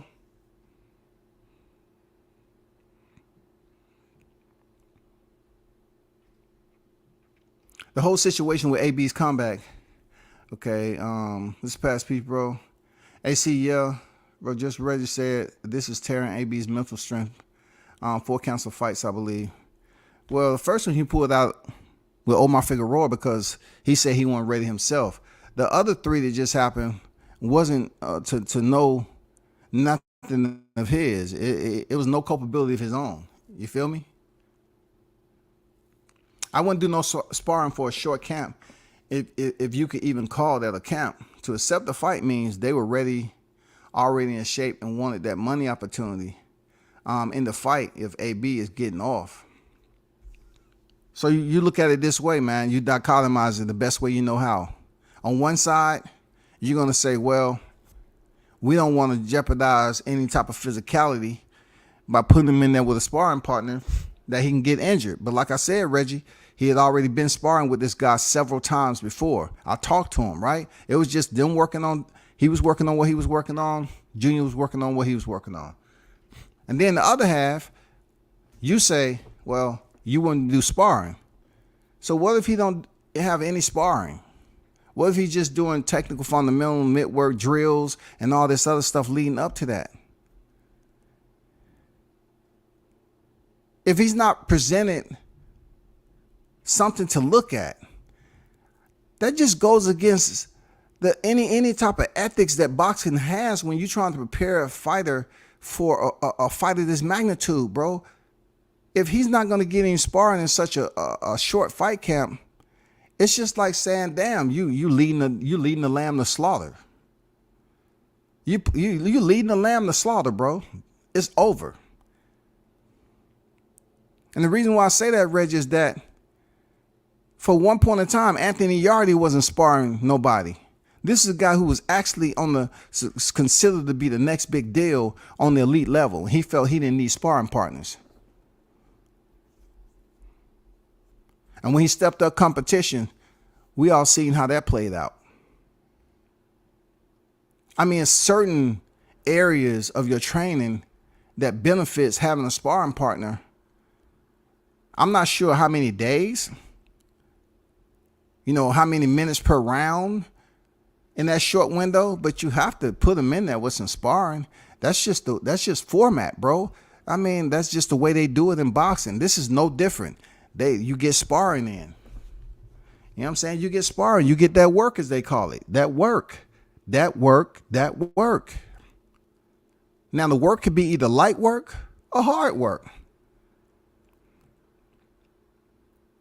Roy said that, you know, some of the sparring partners was moving around. They was using one hand to jab, giving movement, you know, different looks. One hand. They was giving one hand. They was just using one hand. But Zachariah and the other guy, the Indian guy, they was the ones that was able to, you know, do sparring. So both of these guys, you know, 3-0 fighters and fight at 135 pounds. You know what I'm saying? I guess we eliminate with Tank because, you know, Tank at one point in time, all he used to spar was heavier guys. Tank was sparring motherfucking big dudes. And from what I hear, dropping them. So it's not like this is something crazy, you know, to say, well, he's fighting 135er. I mean, they're around his weight. They're not even in their fight shape. I don't know what else to say, man. Like, it's two sides of it. You either give him the sparring or you don't give him the sparring. He go in there and look absolutely horrible with no sparring and get slept really, really bad. Where are the extended arms and the index fingers going to point to then? Roy Jones Jr. If he put sparring in there, if he didn't put motherfucking sparring in there and just worked on technique, they'll be up here saying, well, who does that? Who just sitting and fighting there just working on technique and mitts? The mitts don't hit fucking back. Oh, man, he failed him. Oh, he put him in there with a sparring partner. It's too short of a window. Who does that? Huh? Who does that? Roy Jones Jr. get blamed for both sides, bro. Easy. It's a no-win situation.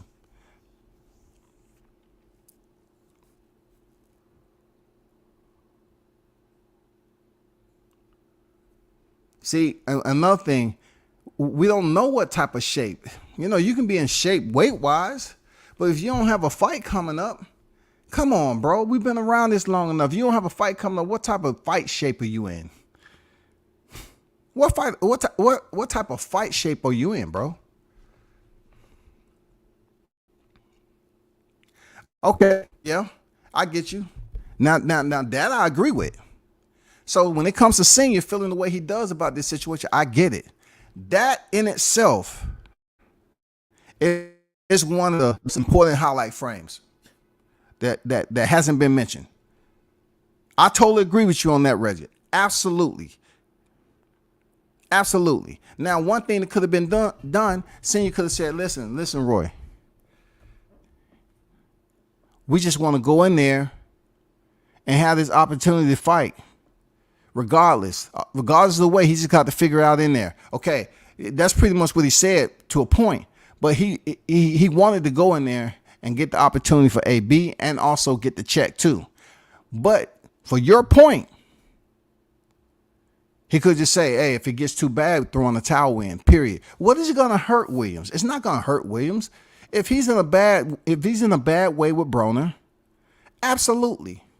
Throw the motherfucking towel. You throw that bitch as close to the motherfucking can. Throw it in. That saves face from him being laid out. If he's in bad trouble, throw the towel in. You still get paid. You know, you just have only your second loss of your career. I agree. Underscore, all that. But that never came up. You're the first one to mention that, and you know, and in response to this entire situation. I don't think nobody has said that, hey, you take an unprepared fighter into the fight of this magnitude, you go there with the understanding that if it gets too bad, throw in the motherfucking towel. At least we still was able to keep the main event. And we still get a paycheck. Absolutely. Totally agree, man. I totally agree with that. They know Broner been real from the get. He ain't no dumb motherfucker, dog. I don't know why people keep on thinking just because he has other, never been stopped in his worst. He's never been stopped in his worst condition, man. What are we talking about? Manny Pacquiao has a lot of knockouts on his motherfucking resume, but one of them, hey, he got a lot of knockouts, but Broner ain't one. Broner ain't one, goddammit. Manny has a lot of knockouts, but Broner ain't one of them. Black Belt Ben was good. Even Floyd, who's fighting exhibition fights, still, absolutely, man. People acting like just because it's a situation that's viral right now, they're gonna say, "Oh man, he never should have did that." Bullshit. Man, I'm goddamn putting some sparring in there. I need to see, because I'm not gonna be the blame. Either way it goes, Roy would have been blamed if he was prepared. And if he thought he was, okay, let's just say, okay, I don't think you're prepared. Yeah, I think I am. I want to go into the fight. Okay, I throw my hands up. We're just going to do basic fundamentals. Because they're in camp now. Nobody knows. There's no media down there. They're in camp now. So let's just say he will say, okay, cool. My hands are washed. I want you to just do some sparring and shit like that. But no, Roy didn't do that because he knows, as a fighter himself, a Hall of Famer, how dangerous AB is. I'm just saying, man, common fucking sense, dog. So if he would have threw his hands up, okay, just take that shit fundamental mitts, do your strength condition, and we're going to go to the fight week. Not to forget now that Roy's name is a part of this. Roy come down here to Atlanta. I've been in situations where they was talking shit to Roy Jones at a fight, a junior. They was talking shit, dog. When he got hurt, people was talking shit. You're not gonna know that unless you was there. But people was talking shit to Roy. It ain't like Roy ain't had the motherfucking crowd go at his ass.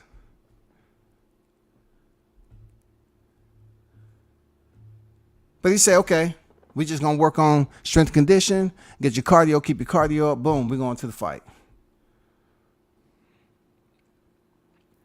Who still would have been blamed? Because nobody was there. It would have been somebody in the camp to start talking shit if he didn't look the way he's supposed to look, bro. So Roy, if he would have kept him in the sparring, right? Now let's just say he would have did sparring all the way up to that 14, because they sparred 13 to 14. He did sparring, no injuries. Roy feels that Junior's still not ready for AB. But he lets him go in there. He lets him go in there anyway. All right? He lets him go in there anyway. Boom, the fight day happens. Situation goes down. He loses, or the worst case scenario, he get knocked out. Who are they blaming? They're going to blame Roy either way. Junior goes in there and the towel's thrown in. He didn't look that good up to the towel being thrown in. He was seriously outmatched. Who are they going to blame? Roy. They're going to blame Roy because he's the head trainer. They're going to blame him. Period. Now, if Williams goes in there and go the distance now, that's a whole different story. He goes in there and go the distance, ain't no talk about nothing. Roy don't get blamed for shit. Roy don't get blamed for shit. He said, oh, man, now they praising Roy. Oh, shit. It's the best we ever seen, man. Williams went the distance with AB. That's a win in itself. Good job, bro. Totally erases the Bowser fight. He went the distance with Roy. I mean, he went the distance with AB. It totally erases everything that happened in MSG. Nobody's thinking about that no more. So it's over. That's the best case scenario. He go the distance, and it goes to the scorecard. And then the best case scenario, he goes in there and beat AB. Goes the distance and win on the scorecards. His whole life changed as a fighter. He's all over every local news, and everybody's talking about it. You know what I'm saying? There's so many scenarios to use in this. But those three scenarios, those first two, they're gonna point the finger at Roy. The third one, they might look at it like, yeah, he went the distance, but he still lost. But it's better than the way he looked at MSG, because he was stopped early with Bowser, but he went the distance with AB. So they'll give him credit. You know what I'm saying? But they'll really hype him up if he's able to beat AB, Now Roy, the best trainer ever. Go down to Roy Jones Jr. Bodyhead Island. Oh shit, Williams Jr. recovering from that MSG. He went in there and beat AB. Hell yeah. We need to talk to this guy. Hey man, can you set up an appointment? How long you gonna be in Atlanta? Okay, man, can you come by for an interview? You just beat AB. God damn. We want to talk to you before you leave. Yeah, you know what it is. For real. It's a whole different circumstance, shawty, for real.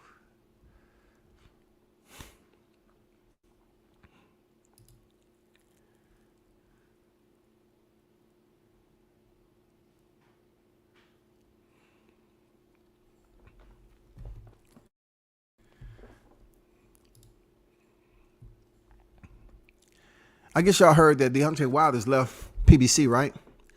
And my take on this is straight to the point.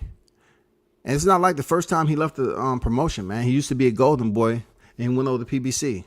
I'm very curious to know where he goes now, if he goes back to Golden Boy. I can't see Deontay Wilder at top rank. I'm going to be honest. Unless they're trying to set up a fight with him and Jared Anderson. And at this point, Jared Anderson, in my opinion, is not ready for Deontay Wilder. I understand, what he did to Jerry Forrest. I get it. But I'm just saying, they're building up Jared Anderson over there. I like Jared Anderson. Man has mad potential. But who and where is Deontay Wilder going to go at this point? Because he's already proven his power ain't went nowhere. And I'm pretty sure he want to make some of the biggest fights. It would be great if we can get a connection between any one of those names over across the pond, dog. Joshua, man, even Dillian White. I wouldn't mind seeing Dillian White get knocked out by Wilder. For real. He's been knocked out by everybody else. I mean, he was talking so much shit before. I'd like to see Wilder face Dillian White, Anthony Joshua. And Daniel Dubois don't want that work. I wouldn't mind seeing him fight Joe Joyce, man. Joe Joyce is more athletic than people give him credit for. I'd like to see him fight Joe Joyce, man.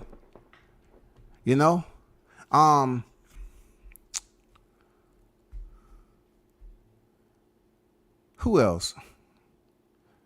I know they was talking about F.A. Jogba or whatever, but after seeing that fight with him and Shaw, neither one of them ready for Deontay. I mean, Shaw said he dropped Deontay in sparring. Hell, bro, you won't drop him in a fight, goddammit. You have to understand how much experience that Deontay got fighting Fury. And though he came out on the bad end of the stick in the rematch in the trilogy, you got to think about the punishment that he received. And then you have to look at the remaining competition that's out there in the heavyweight. Who else is going to be that tough of a challenge? Who else? Because there ain't too many niggas can say they fought Tyson Fury 3 times. So who else is out there to give him that work? Andy Ruiz? Andy Ruiz, the same one where the Mexicans had a whole motherfucking anarchy going over in the stands when he was fighting Chris Arreola? He gets dropped by Chris Arreola, right? He might be in different shape, dog. You know what I'm saying? He's still over there with Eddie Reynoso. Who is he with anyway? Andy Ruiz is over there with, was it Robert Garcia or Eddie Reynoso? I forgot. But anyway, I don't mind that fight. Ruiz Wilder. I'm just curious to know who he's going to sign with. It's very limited choices leaving PBC. Is he going to do something like Crawford did and just, do a one-fight deal? I seriously doubt. I'm going to be honest with you. I don't know, after everything I've been hearing, it's no way that I can fantasize that BLK Prime would pick up Deontay Wilder and have that fight down here in Atlanta. God damn it, that would be the shit, wouldn't it? The Adrian Broner fight is back, but we've added a new addition, Deontay Wilder. The Bronze Bomber will be on the fight card. God damn. And the fight card will be in the State Farm Arena this time. Now, if you want to sign a one-fight deal with BLK and they can pay him what he's worth, and that ain't going to be cheap. That's not going to be fucking cheap. But that's just the last resort, man. top rank, golden boy. I can't see him going over there. And look, at least he'll get some fights over there in the UK if he signs with them over there. That's one thing that I just spoke on. That'll be a great possibility for that door to open. Him going across the pond, signing with them, and fighting from some of those UK guys, some of those neighboring fighters, man. Like, there's plenty over there, man. There's plenty of fights for him over there. Everybody wants to see Anthony Joshua, Wilder, Joshua. They're not looking for Joshua Franklin. They're looking for Wilder Joshua. You know what I'm saying? That's who they're looking for, bro. So let's see. You know, we just had Africa sign over there. Let's see if any more go over there, man. I don't know. Boxing is in the process of shifting right now. You know, we have people leaving PBC because of, you know, they got on Fred, right? Check this out. You know, WCS. I try to slice as thin as, as sharp as I possibly can. But they was getting on Fred for dogging out Al. And all of a sudden, you got fighters just talking shit and leaving. I'm just saying, the man got excoriated, vilified for talking that shit. Now you got fighters goddamn leaving the promotion, leaving, PBC. And people ain't saying too much about it. You know what I'm saying? Just like Chef said earlier about Derrick James and Charlo getting injured before his fight with Tim Tszyu and having to pull out. Come on, man. Keep the same energy, y'all. Come on. Keep the same energy, bro. The Zone or Queensberry would be perfect for Wilder because of the heavyweights there. Yeah, no doubt, man. No doubt. I ain't even see your comment. No doubt. I agree with that because that'll present him with a lot more heavyweights. They have some heavyweights over there, dog. For real. That'll give him an opportunity to fight some whole different roster of names. You know, including Joshua, man. Including White. Joyce. Dubois. You know what I'm saying? You got all those guys over there, man. Isn't Philippe Herkovic? He got a fight coming up. It's so many damn fighters over there. While the BLK probably have to have the money. You know what I'm saying? You know, I don't know for sure what's going on with BLK Prime. I done heard that, the money's, like they said about PBC, they said the money funny. So everywhere you look, man, the money funny, dog. Like, Jesus, man, when the money ain't gonna be funny? What's going on, man? When we gonna regulate the sport? Regulate the sport so the money won't be funny. Regulate the sport so the money won't be funny. The UK runs heavyweight boxing right now. Yes, sir, man. That's why I think it'll be cool for Wilder just to, do the same thing Africa did. Go over there and, be able to get more competition. He couldn't find it. He was inactive over here. Wilder, he was active.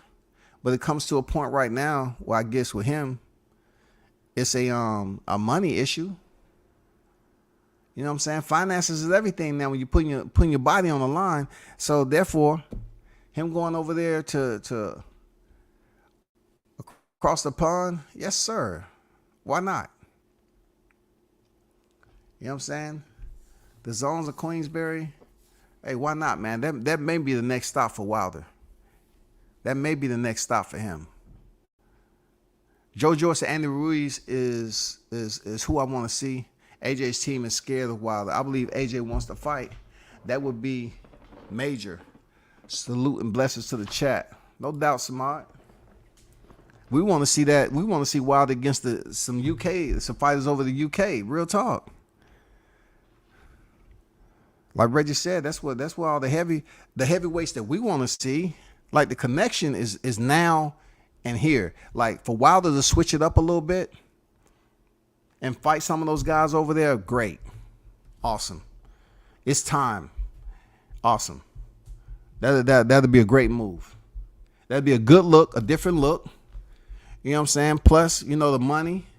He should be able to still sustain his worth and value, his Wall Street. Yeah, man, go over there. Go over there across the pond, bro. Fighters on the back end of their careers are leaving PBC. PBC has to remove old fighters out the way and bring in the younger guys. Yeah, I can see where you're coming from with that. But if the fighters are old from the older fights, if the older fighters are old from previous fights, then that pretty much nullifies them, phasing out the old. It can, I get what you're saying, but if I had work, you know what I'm saying? If I had a bout and my purse was that bout, and I still haven't got paid all my money from that bout, you just gonna phase me out because you're trying to bring in the young lions? No, you can phase me out. Just make sure I'm made whole, I'm paid in full, and I go about my way. But you can't phase me out and say, well, hey, I'll talk to you in a little bit, man. Give me about 6.5, 7 years, and I should be able to have the rest of your millions. Okay? I mean, come on, man. I worked, should be compensated. That's all I'm saying. But I definitely think it makes all sense in the world bringing in new talent. You know what I'm saying? The younger talent, of course.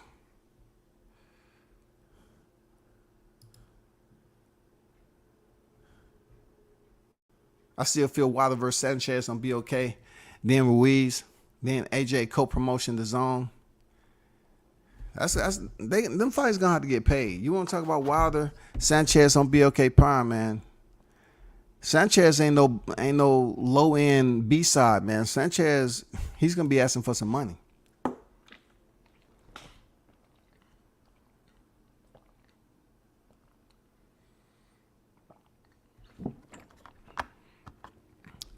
I would definitely like to see that fight, though. I'm not even gonna lie to you. Wilder Sanchez be okay, man. But more so, I'd like to see him over there across the pond, though. I'm not gonna lie. Put Dillian White in there, his first opponent. It's long overdue, man. Just like Joshua, it's long overdue, man. Dillian White talked so much shit about Wilder back in the day, and he's been knocked out several times in between that. Put him in there with Wilder so he can do the same. Alexander Povetkin, Anthony Joshua, you know what I'm saying, Tyson Fury. Next in line, Wilder. Man, go in there and get this guy out the way. Put him on your resume, dog.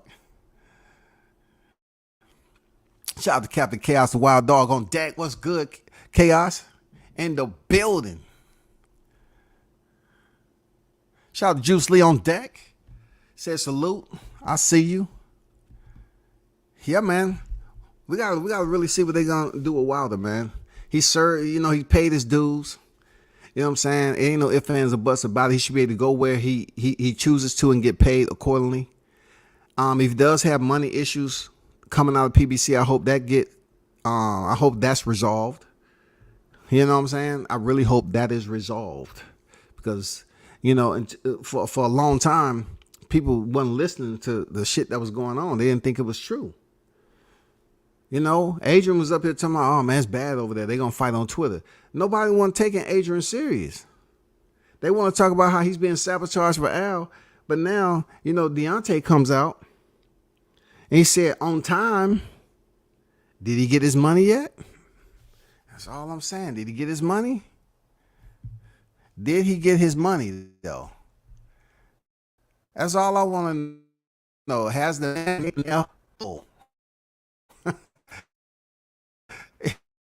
paid in full, y'all? Seriously, has he been paid? Was there the reason for him leaving? Or he wanted to just explore other areas of opportunity to go over here and get some of those names across the pond? That's the biggest deal. I like it, man. I want to see the Bronze Bomber return and drop them motherfucking hammers on their ass, man. You know what I'm saying? I just want to see him in training camp. You know what I'm saying? I want to see him get back in the groove and fight somebody that he hasn't fought. I want to see him fighting them guys over there. Yes, sir. Indeed.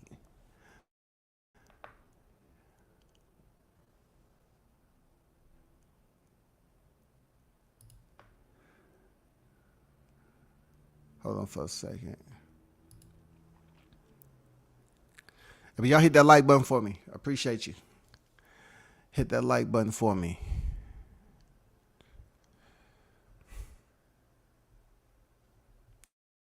Y'all hold on for a second. Hold on 1 minute.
All right, we back.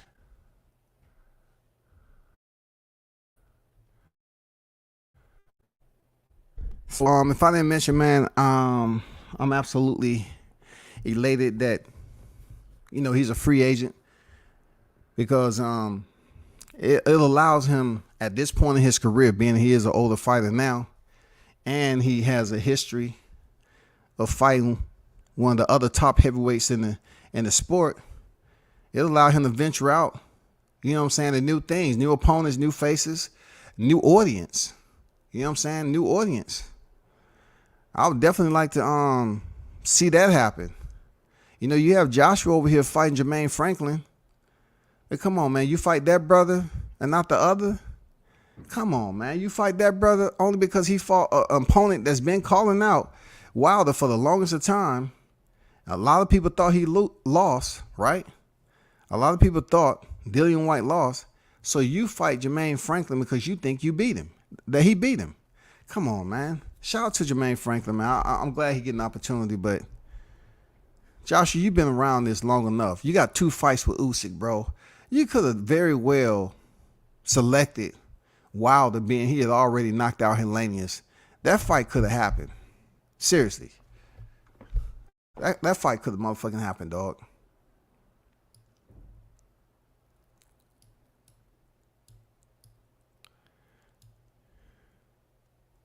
Somebody said, Chef, you said a mouthful. Ain't Wilder very rich from the BLK Prime? Ain't Wilder very rich from the BLK Prime Matchroom top rank? Queensberry checks. I'm just curious to know what's Wilder's worth right now. If he was to have a fight with BLK Prime, could they even afford him? Seriously. I'm hearing BLK Prime financial issues are what they are, just like they were saying with PBC. But not a lot of people was believing it. But they say, BLK was having all these issues. And I don't know, man. I mean, what is Wilder's price point if he was to fight on BOK Prime? What is his starting? What are the numbers like? What is his starting number? His starting ticket? What is he worth right now, bro? I just want to know, can they even afford the man? Just once he stays away from Fury. You have to understand this too. Godfather Boxing, you have to understand the man fought him 3 times. The worst one was a trilogy. He did take punishment in the rematch, but that was on his feet. The fight was stopped on his feet, right? But you have to understand, he went to court after that in the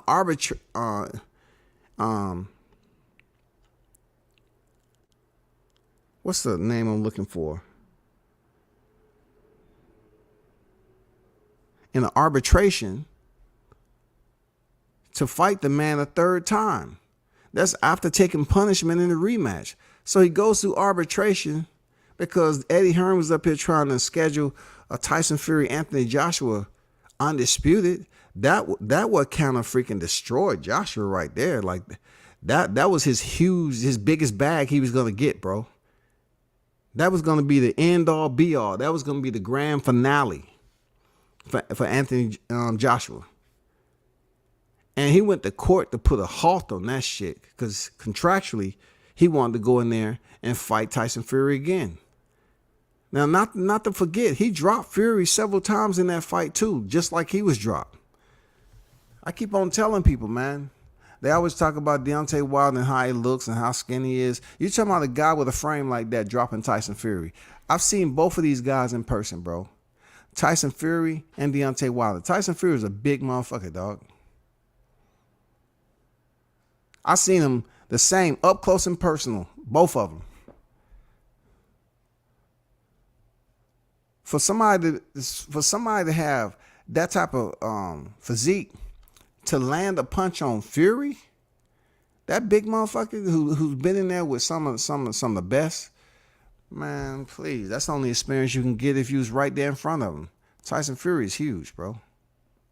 Shout out to Captain Chaos, man, with the $5 super chat on deck. Shout out to all the big dogs in the chat. Real journalism up here. Support to the realest WCS. Appreciate that, wild dog, man. Real talk. Thanks for supporting the channel, bro. One love to you, brother. And much appreciate the kind words. Shout out to the Captain Chaos, that wild dog on deck in the building.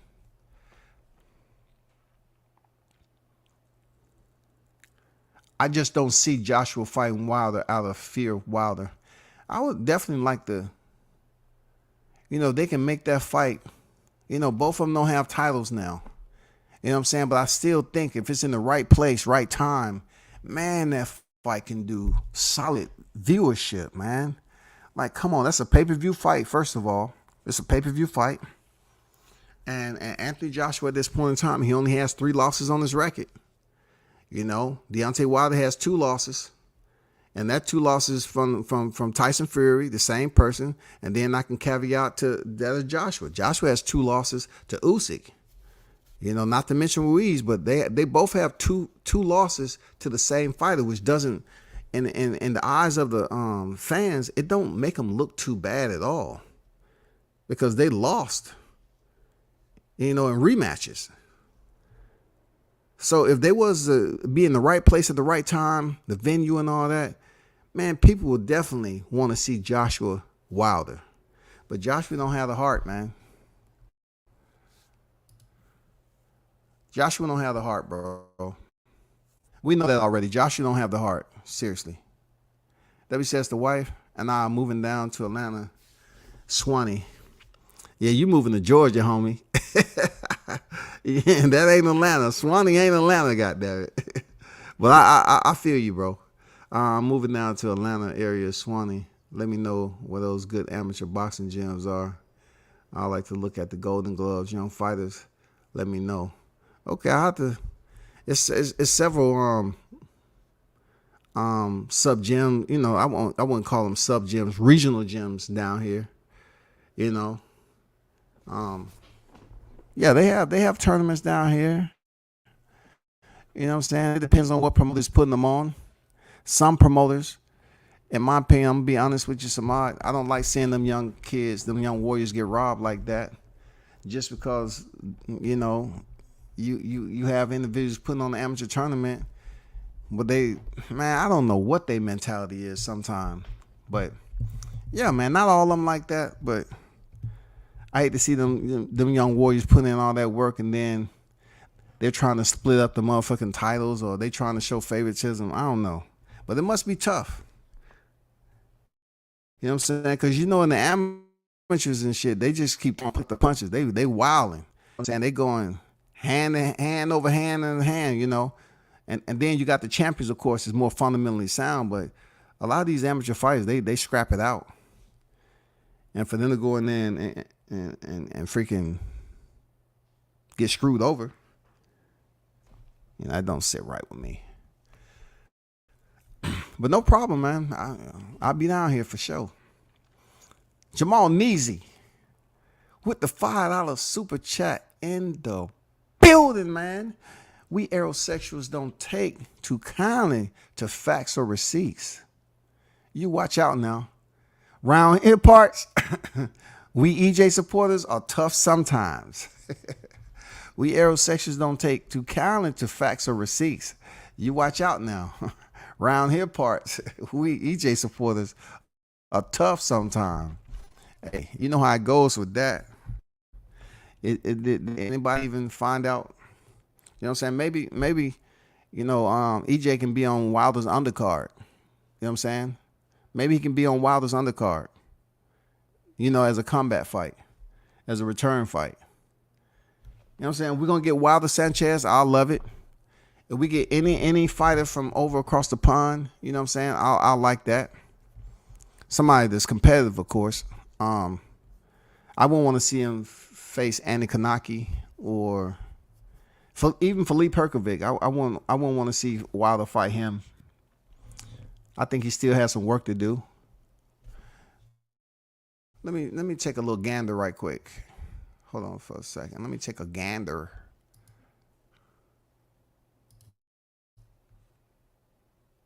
I know it's a name that I'm missing. I'd like to see Wilder fight. Hit the like button. Where they at? Okay, so at this point in time, we can agree that Wilder's not those fighters that needs a freaking tune-up. So, you know, you have the Joseph Parkers out there, the Tony Yokas. He already fought Luis Ortiz twice. Ajit Caballal, he's out there. Otto Wallin, I know his name was floating around for a minute.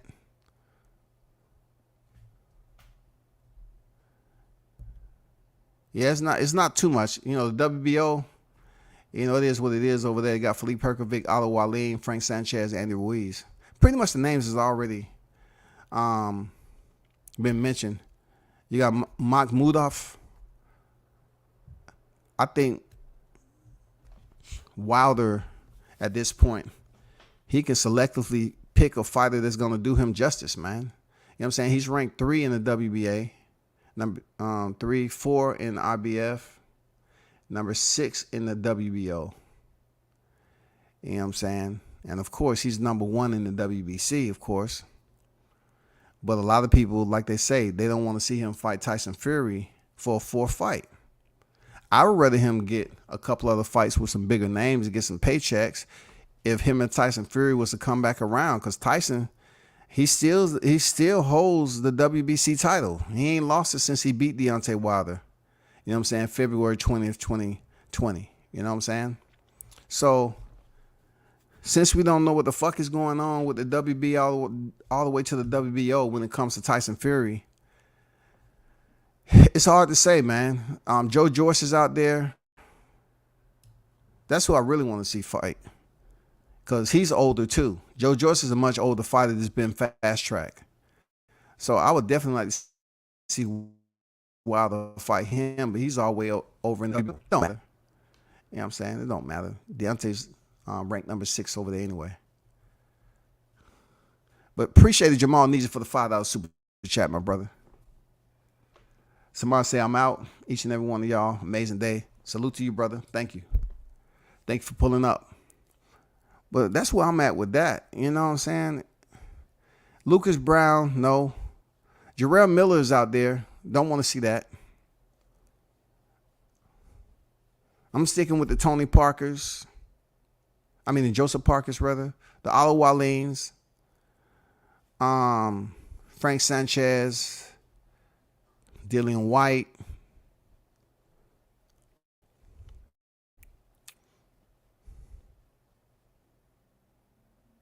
Anthony Joshua. Andy Ruiz. Frank Sanchez.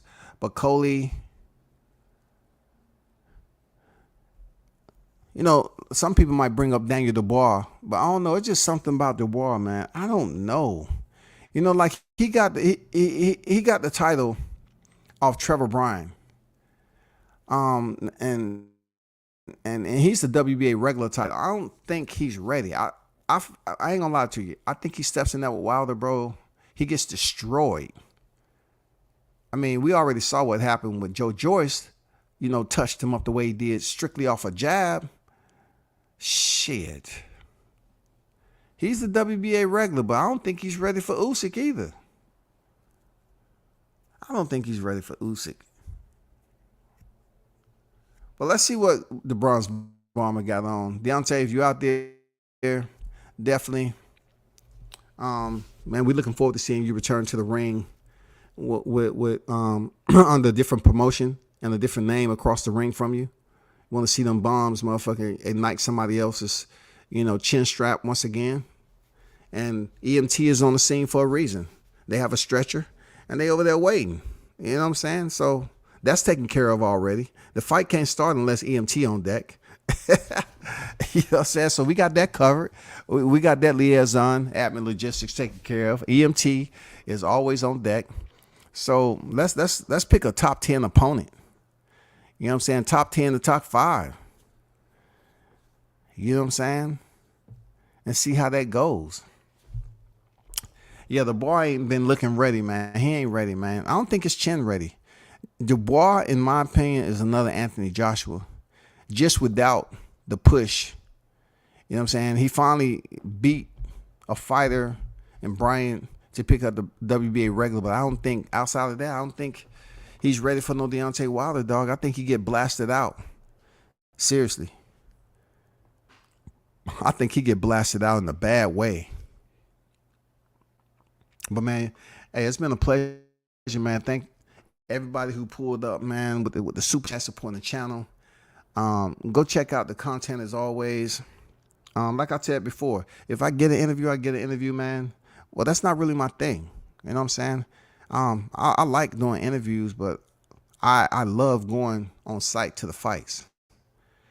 But yeah, check out my interview with Roy Jones, man. Don't complain about the audio because I got it when I could get it. He didn't let me know when he was calling me back. He just hit me back. I didn't know.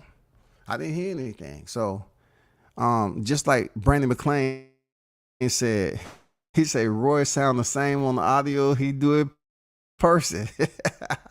Oh, come on, man. Y'all know that shit. Stop playing, man. Stop playing.